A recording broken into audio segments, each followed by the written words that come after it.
the most critical part, I think, for the Bush team is that they also see it as a way to keep the United States a European power. The United States in the late 1940s had made conscious decisions to invest in European recovery, right? So the Marshall Plan basically rebuilt the economies of many countries across Western Europe, enabled them to jumpstart their economies, helped encourage the nascent project of European integration.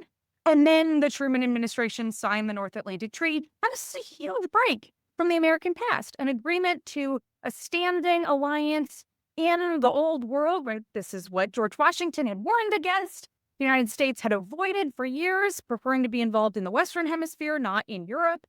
It is this change that people in the Bush administration in the late 1980s and early 1990s, they want to protect because they don't want it to be like the League of Nations that Woodrow Wilson had proposed at the end of the First World War, this grand idea to keep the peace that then the U.S. Senate had rejected for fear of being involved. And so there is this sense of history that really infuses their debates. And it boils down to this idea that there would be a power vacuum in Europe, particularly in Central and Eastern Europe, if the United States packed up its bags and went home. And this coincides with another major issue, which is that the process of European integration is deepening again in the early 1990s.